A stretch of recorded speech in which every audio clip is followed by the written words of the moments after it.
أعوذ بالله من الشيطان الرجيم بسم الله الرحمن الرحيم يا أيها الذين آمنوا كتب عليكم الصيام كما كتب يا أيها الذين آمنوا كتب عليكم الصيام كما كتب على الذين من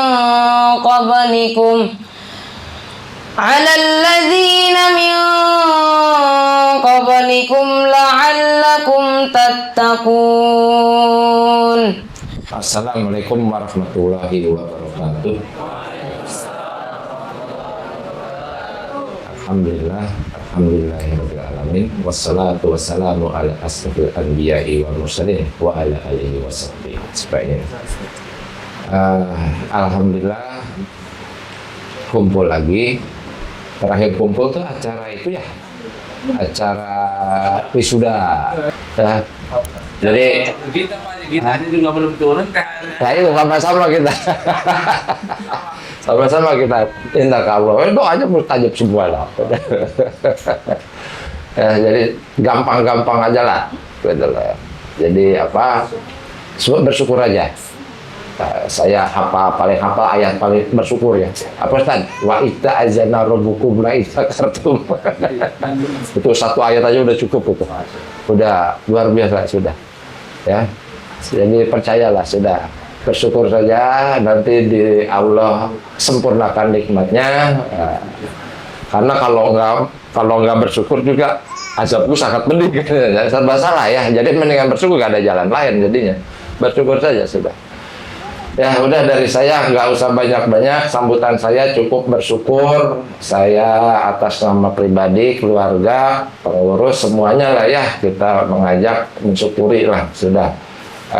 Dengan istiqomah kita, mudah-mudahan apa yang kita niatkan, apa yang kita cita-citakan ya semua tercapai. Santri makin banyak ilmunya, makin tinggi hafalannya, makin tinggi ilmunya, makin banyak pergaulannya sehingga bisa dakwah ke sana kemari ya. Terus kita juga pengurus bisa dikasih kesehatan, selalu ngurus istiqomah sampai akhir hayat, sampai tempat ini berkembang dan jadi sinar nur ya, nur Islam. Insyaallah ibu-ibu juga sama ya, ngurus tanpa kenal lelah ya, mengharap ridha Allah ya, barokah keluarganya ya, suaminya pada sehat, pada dimudahkan rezekinya. Semua ini asbab-asbab kita berkumpul di sini ya, hanya membela mendahulukan agama Allah ya, dengan cara mendukung program-program rumah tahfiz, hafal Quran, dan juga amal-amal kebaikan di tempat lain yang diusahakan oleh para pengurus dan para anggota. Ya, dari saya demikian ya. Sekali lagi kita sangat bersyukur ya. Mudah-mudahan dengan acara-acara ringan seperti ini siar Islam juga ya, kita lestarikan. Acara wisuda yang udah kita rutin apa aja sih? Wisuda, terbuka, bukber, terus apa lagi? Ujian terbuka udah 3 tuh ya. Muludan nggak ya? Belum ya? Muludan boleh juga lah. Itu kan lebih ke acara yang tadi acara ringan tapi menjaga siar gitu loh. Memang tidak dicontohkan, tapi kan itu upaya kita melestarikan lah kurang lebih. Idul Adha, oh ya Idul Adha, itu penting, itu yang paling penting itu Idul Adha. Betul. Nanti prestasinya pengurus berapa ekor kurban per tahun kenaikannya gitu ya. Dari NTT sampai London ya. Iya boleh. Ya, nanti kita tambah acara-acara lain. Jadi nggak bosenin gitu. 2 bulan sekali ada acara gitu ya. Insya Allah. Ya, demikian dari saya. Sekali lagi saya ucapkan terima kasih banyak pengurus, para santri yang selalu kita bersyukur kepada Allah dan juga sholawat kepada baginda Nabi Muhammad sallallahu alaihi wasallam. Demikian, assalamualaikum warahmatullahi wabarakatuh. Bismillahirrahmanirrahim. Assalamualaikum warahmatullahi wabarakatuh. Bismillah, alhamdulillah, wassalatu wassalamu ala rasulillah, wa la hawla wa la quwwata illa billah. Allahumma rabbi syrah li sadri wa yassir li amri wahlul 'uqdatam min lisani yafqahu qawli, amma ba'd. Hadirin kiram, Bapak Pembina Yayasan At-Taubah beserta Ibu Bapak Haji Roni Iswara beserta Ibu Haji Linda, para pengurus, juga para santri, tamu undangan. Alhamdulillah wa syukurillah, di sore hari ini kita bisa berkumpul dalam rangka acara buka puasa bersama sekaligus silaturahmi. Dan tadi kita semua menyimak yang dibacakan oleh Ananda Bang Jarod, ya, surat Al-Baqarah ayat 183 dan seterusnya. Nah, kita nggak jauh-jauh. Di dalam surat Al-Baqarah ayat 183, A'udzubillahi minasyaitonirrajim. Bismillahirrahmanirrahim. Ya ayyuhalladzina amanu kutiba alaikumusiyam kama kutiba alal ladzina min qablikum la'allakum tattaqun.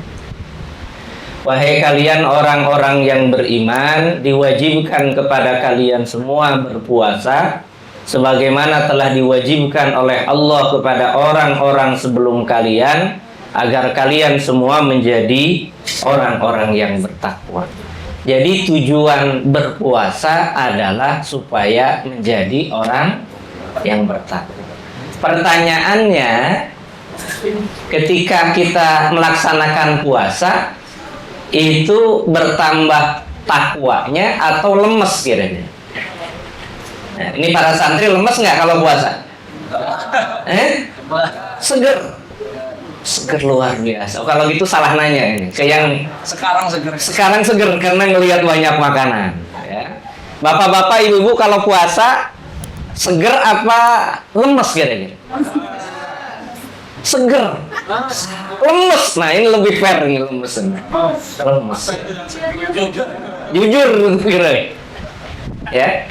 Kalau umpamanya Allah menyebutkan takwa tujuannya, tapi kita merasa lemes, nah itu kira-kira ada yang salah, ya. Entah, kalau begitu kita bilang, oh, yang salah pasti kita, karena nggak mungkin kita berani menyalahkan Al-Quran. Ada nggak? Oh, yang salah Al-Qurannya gitu. Harusnya orang puasa pasti lemes, kok puasa ini malah bertakwa. Nggak ada yang berani menyalahkan itu. Pasti yang salah adalah kita. Kenapa yang salah kita? Karena ternyata dalam satu hadis riwayat An-Nasai dan Abu Daud, Rasulullah juga ternyata menyebutkan, rubba min shaimin laisa lahu min siyamihi illal ju wa rubba qaimin laisa lahu min qiyamihi illas sahr. Betapa banyak orang yang berpuasa namun tidak mendapatkan efek positif, implikasi positif dari puasanya, kecuali hanya lapar, haus, dan lemes. Ya. Dan betapa banyak orang yang melaksanakan qiyamul lail tidak mendapat impact positif dari qiyamul lailnya, kecuali besoknya ngantuk. Nah, ini jangan-jangan kita semua ini. Ya, kenapa itu terjadi? Karena memaknai input ya ayyuhalladzina amanu, wahai kalian orang-orang yang beriman, kita memaknainya secara standar bawah.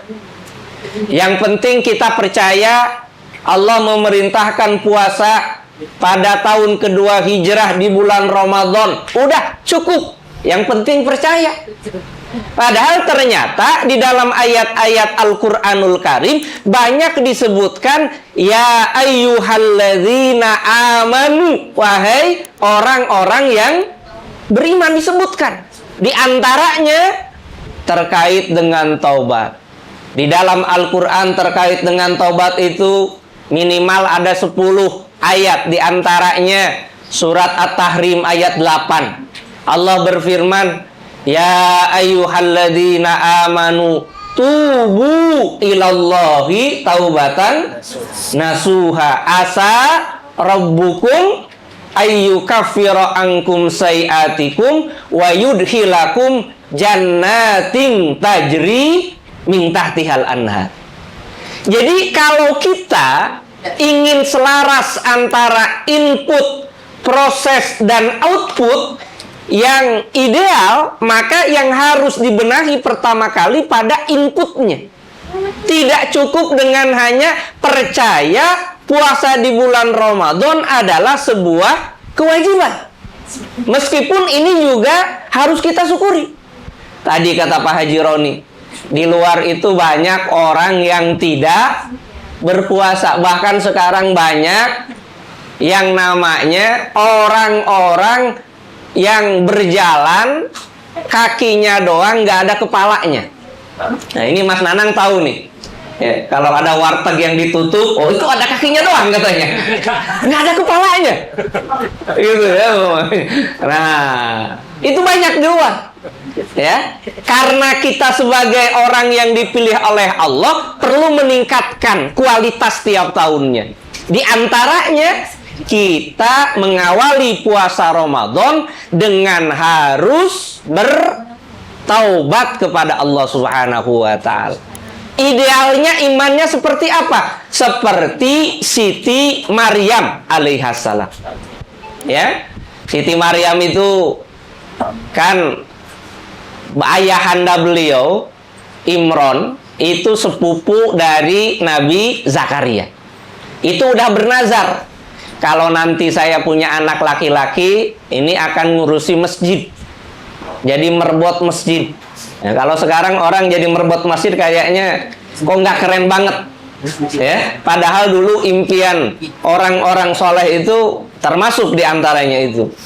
Ya, kemudian istri Imron, Siti Hanat itu ternyata melahirkannya Siti Maryam. Siti Maryam kesehariannya nggak pernah pacaran, nggak pernah megang HP, ya, kesehariannya di mihrab, sholat ibadah terus menerus di Masjidil Aqsa. Nah ini yang sekarang masih rame saudara-saudara kita di sana di Masjidil Aqsa. Kegiatan beliau cuma di situ, keluar dari mihrab kalau lagi head, keluar dari mihrab kalau lagi ngambil air. Itu aja kegiatannya. Setiap hari, setiap waktu kegiatannya beribadah kepada Allah di mihrab. Sampai-sampai beliau dipilih oleh Allah untuk menjadi ibunda Nabi Isa alaihissalam. Makanya kan beliau dituduh. Bani Israel itu nuduhnya apa? Seorang perempuan bagia. Mohon maaf, bagia itu perempuan yang kita nyebutnya agak kagok gitu. Bahasa apa ininya kupu-kupu malam. Wah, bahasa halusnya ya. Nah, sampai disebut begitu. Yang dituduh siapa? Nabi Yusuf bin Yakub. Karena Nabi Yusuf itu sepupunya, beliau itu rajin ibadah di masjid. Jadi yang rajin ibadah di dalam masjid Nabi Yusuf, yang ada di mihrab Siti Maryam. Nah, kemudian ketika beliau dituduh macam-macam oleh Bani Israel, beliau kemudian diperintahkan oleh Allah sebagaimana termaktub dalam surat Maryam ayat 26.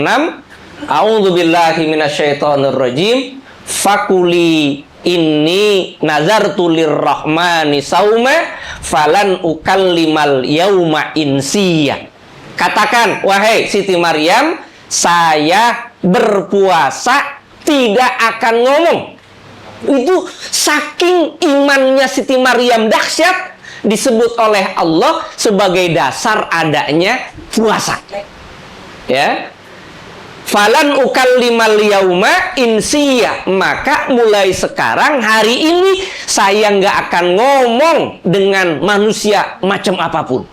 Makanya ketika ditanya, yang jawab nanti Nabi Isa alaihi salam. Ini yang pertama. Inputnya harus diperbaiki dari kita. Pada prosesnya, Bapak Ibu Ananda Santriin semuanya, puasa yang kita jalankan itu memang dalam bahasa yang lebih luas. Allah menyebutkan dalam surat Al-Baqarah ayat 121 itu kata Allah, A'udzubillahi minasyaitonirrajim.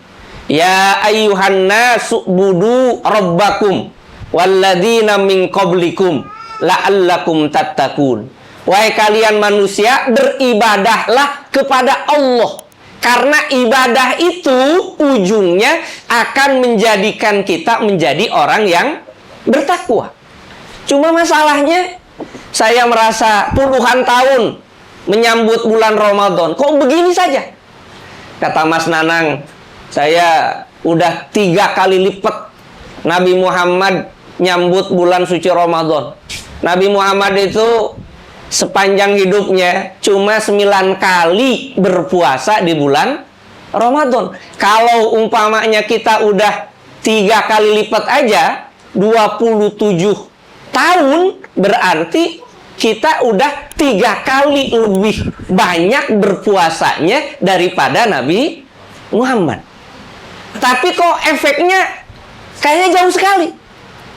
Ya, kalau Nabi Muhammad itu udah nggak perlu diceritakan betapa dahsyatnya. Tapi kok kita kayaknya begini saja. Oh, ternyata bisa jadi ketika puasa di bulan suci Ramadan, ibadah kita itu tidak berdampak ketakwaan yang bertambah. Karena kalau menurut Syekh Wahbah Zuhaili dalam tafsirnya Al-Munir, beliau menyatakan kalau mau puasa yang berdampak, pertama harus puasanya melahirkan al-khosyah, rasa takut kepada Allah, dan takutnya benar-benar takut. Bukan al-khauf, itu beda. Ya. Al-khauf dengan al-khosyah itu beda. Bagaimana kok beda? Yang muncul itu dari puasa bukan al-khauf tapi al-khosyah. Karena kalau bicara al-khauf, setan juga punya rasa takut. Ya. Nah, dari mana dasarnya? Kita baca surat Al-Anfal ayat 48. Ketika orang-orang kafir Quraisy mau menyerbu Nabi Muhammad pada saat peristiwa perang Badar. Saat itu iblis menjelma menjadi sesosok pemimpin kafir Quraisy namanya Suraqah bin Malik. Kata iblis, ayo maju, kalian orang-orang hebat, saya di depan kalian, maju pokoknya, Muhammad dan pasukannya pasti kalah. Ya, ketika orang-orang kafir Quraisy udah berhadapan dengan Nabi Muhammad dan para sahabatnya, kemudian ternyata Allah kan menurunkan tentara malaikat. Saat itu iblis mundur ke belakang. Dia berkata, "Inni bari'um minkum, inni ara ma la taraun, inni akhafullah wallahu syadidul iqab." Saya melepaskan diri dari kalian. Saya melihat apa yang tidak kalian lihat. Saya melihat banyaknya malaikat yang diturunkan Allah, dan saya takut kepada Allah, sementara Allah itu siksaannya sangat pedih. Maka kalau ada orang yang tidak takut kepada Allah, kira-kira lebih setan daripada setan. Ada nggak kira-kira kita yang begitu? Katanya takut nggak? Takut sama Ustadz Idam. Takut, takut. Tapi masih main HP. Berarti kira-kira gimana itu? Nah, hati-hati itu. Ya. Jadi setan pun punya perasaan takut. Iblis punya rasa takut.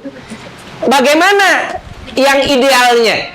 Ya, kita ingat khosyah yang betul itu yang ada dalam surat Al-Hasyr ayat 21. Kata Allah, "Lau anzalna hadal Qur'ana ala jabalin la ra'aitahu khashi'am mutasaddiam min khasyatillah."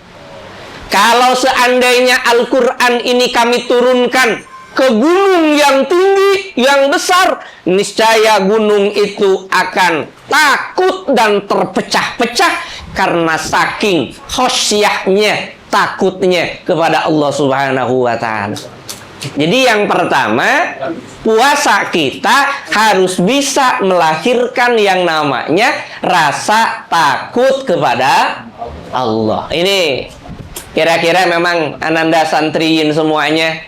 Ini betul yang disampaikan Pak Haji Roni tadi, ya. Kalau santri itu kira-kira problemnya nggak banyak.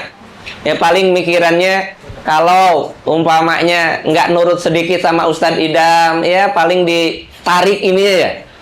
Apa udah nggak ada sekarang, Ustaz? Masih. Oh masih ya, ditarik apanya? Cambangnya ditarik. Cuma itu aja. Ya, puasanya semangat. Kan nggak pernah kekurangan waktu buka puasa ya? Nggak pernah, alhamdulillah. Di luar itu luar biasa. Problem-problem masyarakat sosial dan lain sebagainya. Itu yang pertama. Yang kedua, dengan puasa yang bisa memberikan kepada kita kemampuan untuk mengendalikan diri. Kalau bisa mengendalikan diri, maka puasa kita akan menjadikan kita orang yang bertakwa.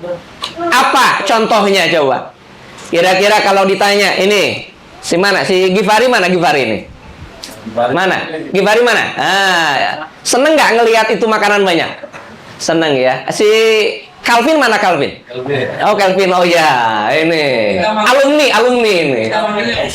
Oh Calvin, Dika dan semuanya ya. Itu kira-kira ngelihat makanan ini tertarik nggak? Tertarik ya. Padahal udah pengen mencicipinya nggak? Kenapa kita tahan? Tahan kan? Karena itu efek dari puasa, harusnya kita bisa mengendalikan diri. Kenapa umpamanya pas waktu zuhur panas-panasnya tadi, kira-kira kalau umpamanya Kelvin ke dapur buka kulkas atau ngambil air, itu Simbo ngelihat nggak? Enggak kan ya Ustaz ya? Ustaz juga nggak ngelihat, iya kan? Tapi berani nggak melakukan itu, Kelvin? Enggak. Nah, kenapa enggak? Karena tadi bisa mengendalikan diri. Itu yang kedua, ya. Kemudian yang ketiga, puasa itu mendidik kita untuk mau berbagi. Ya. Saya kira di antara contoh yang masyhur itu pernah ini dari para pengurus FMMB, ada Pak Haji Toto Mas Nanang. Oh, siapa lagi itu? Ada banyak ya umpamanya. Itu dulu pernah ke Masjid Jogokarian. Katanya sekarang Masjid Jogokarian itu 4.000 setiap sore buka puasa disiapkan secara gratis. Coba kalau kita bayangkan semua masjid-masjid yang ada di Indonesia begitu, itu kira-kira dahsyatnya luar biasa. Meskipun tadi kata Pak Haji Roni ada yang nyentil, nggak ada yang itu nggak dicontohkan katanya begitu ya. Tapi nggak jadi soal. Melatih, mendidik untuk mau berbagi di bulan Ramadan. Coba sebelum pulang, nanti pada pulang nggak santri? Sebagian pulang. Nanti sebelum pulang nanti sama Ustadz Idam ditanya, ada nggak ongkosnya? Gitu kan? Ada nggak buat jajan di perjalanannya? Nah, itu harus diperhatikan sama Ustadz Idam.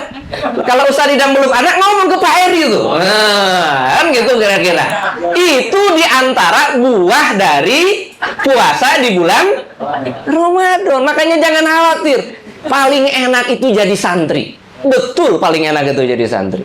Ikut lomba MTQ, kalau juara dapat uangnya nggak? Dapat hadiahnya. Nanti baru juara satu. Baru juara satu. Nanti pulang ke rumah kalau ada yang diminta mimpin doa selamatan tasakuran, itu duduk saja kira-kira apa yang terjadi Mama? Itu paling enak jadi santri, udah nggak usah macam-macam pokoknya ya. Itu yang ketiga. Jadi kalau prosesnya bisa kita lakukan dengan baik, itu insya Allah ujungnya akan menjadi orang yang bertakwa. Apa definisi takwa menurut Tabi'in Tolak bin Habib? Kata beliau begini sederhananya. An ta'mala bi ta'atillah ala nurin minallah tarju sawaballah wa antajtaniba maksiatallah ala nurin minallah tahofu iqaballah. Ini definisi takwa menurut tabi'in Tolak bin Habib. Kata beliau begitu. Engkau beramal melaksanakan ketaatan kepada Allah dengan cahaya hidayah dari Allah. Ya, cahaya hidayah dari artinya apa? Ikhlas karena Allah. Beramal ikhlas karena Allah, bukan karena yang lain. Ya, sebab dalam kitab Ta'limul Mutalim itu disebutkan, ini harus selaras. Ya, kita beramal beribadah pun itu harus ikhlas karena Allah Subhanahu wa taala. Ya, sekaligus menjauhi maksiat juga karena takut kepada siksaan Allah Subhanahu wa taala. Makanya ada satu quotes mungkin bisa kita pakai. Lebih baik berpura-pura menjadi orang baik daripada bersungguh-sungguh menjadi orang tidak baik. Kalau kita sudah berupaya menjadi orang baik, tinggal ditingkatkan itu betulan jadi orang baiknya daripada kelihatan sungguh-sungguh jadi orang tidak baik. Nah, meskipun nanti kalau kajian lebih tinggi lagi ada level malamatiyah dari kalangan sufi. Nah, tapi itu bukan pembahasan kita, ya. Lebih dari itu, ini karena pesan Pak Haji katanya selesai langsung azan, ya. Ini masih ada 2 menit, 3 menit gitu ya. Nah, kata Sayyidina Ali, Sayyidina Ali menyebutkan 4 unsur takwa, komponen takwa.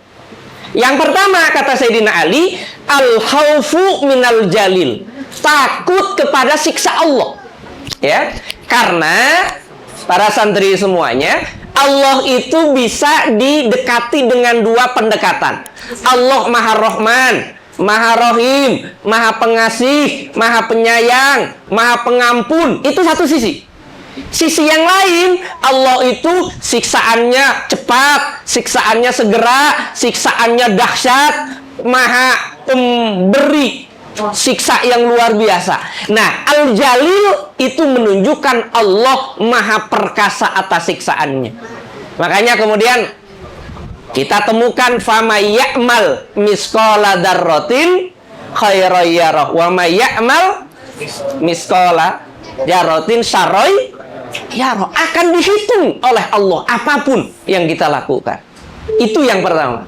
Yang kedua, wal amalu bitanzil, mengamalkan Al-Quran, mengamalkan hadis Rasul.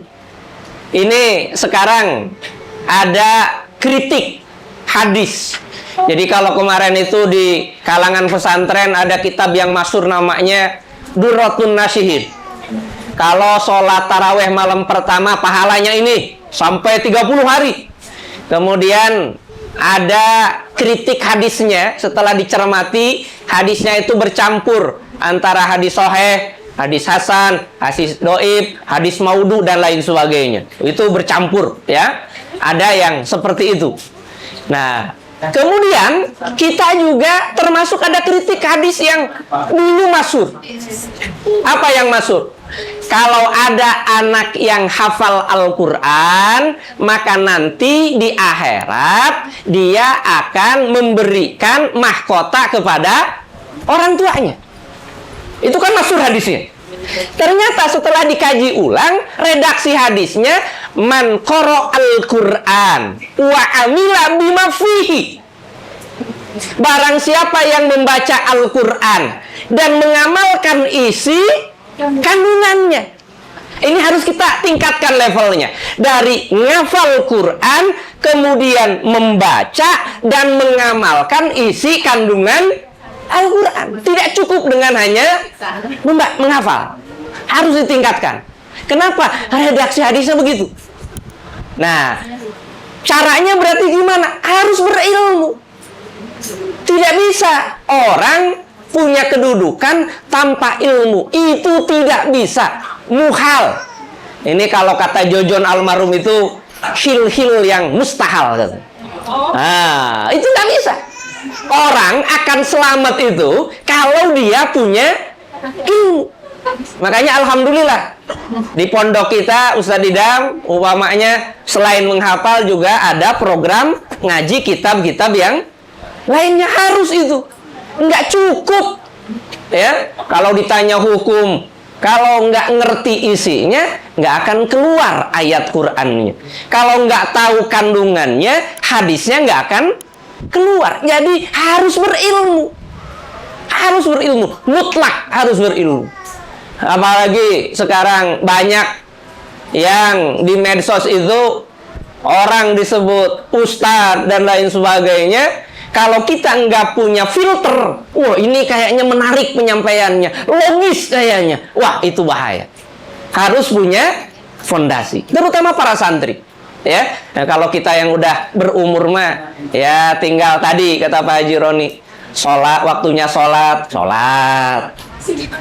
puasa, waktunya lebaran, nanti lebaran. Ini insya Allah kayaknya Pak Haji Toto mudah-mudahan lebarannya sama ini. Kemungkinan sama ini insya Allah sama nih kemungkinan ya. Nah pokoknya kita mah yang udah berumur Mas Nanang udah itu aja, amal soleh aja umumnya. Amin, pokoknya yang sudah terus kita lakukan. Nanti biar santri-santri yang melakukan ke depan banyak macam-macam ya. Kalau bisa jangan jadi 10 orang seperti Ustadz Idam saja, harus lebih 10 orang seperti Ustadz Idam, 100 orang seperti Pak Haji Roni. Amin. Nah, kan itu harus begitu ya supaya nanti dampaknya luar biasa gitu ya. Nah kemudian yang berikutnya, yang terakhir, yaitu wal istidadu liyaumi rohil. Nah, ini spesial buat kalangan sebelah kiri ini. Ya, bersiap-siap menyambut, bersiap-siap untuk melaksanakan perjalanan yang sangat jauh sekali. Saya nanya Bu Haji Pipi, kalau mudik kira-kira berapa lama?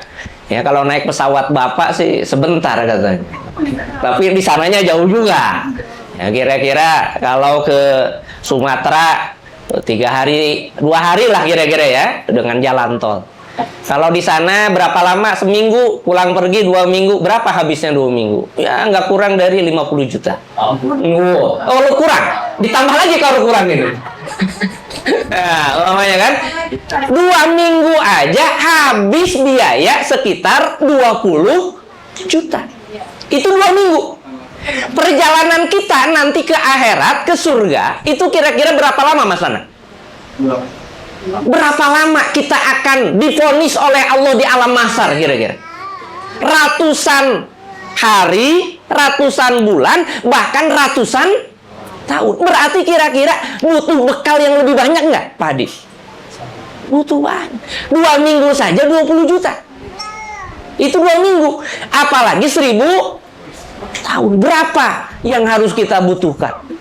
Bukan masalah juta duitnya, tapi berapa amal yang sudah kita persiapkan. Ya, berapa amal yang kita persiapkan. Tapi kan saya nggak banyak uang. Jangan khawatir. Allah menuntut semampunya. Yang punya ilmu dengan ilmunya, yang punya tenaga dengan tenaganya, yang punya waktu dengan waktunya, yang punya kemampuan dengan kemampuannya. Pak Eri udah ajan ya? Alhamdulillah ya. Nah, kita sekaligus doa Bu Haji ya. Doanya yang ringan saja, bareng-bareng. Bismillahirrahmanirrahim. Allahumma laka sumtu wa bika amantu wa ala rizkika aftartu birahmatika ya arhamar rahimin. Demikian Ibu Bapak santri semuanya. Mudah-mudahan ada manfaatnya. Mohon maaf. Wassalamualaikum warahmatullahi wabarakatuh. Ilahi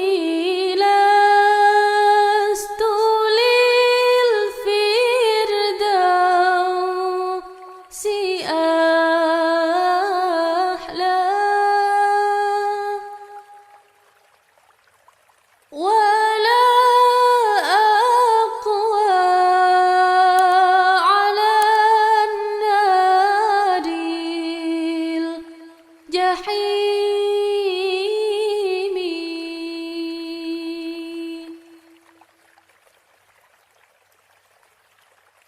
فهب لي توبة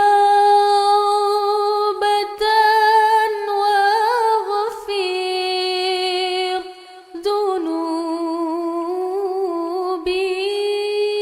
ذنوبي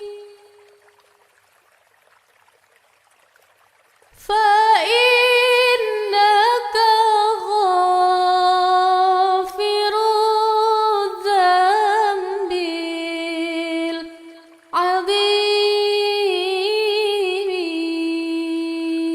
العظيم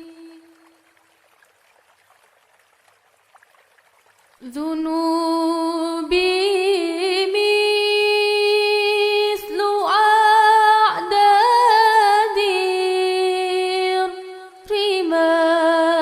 الرمال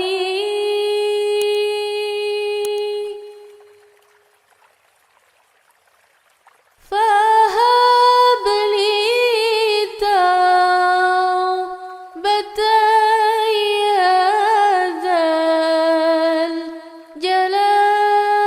الجلال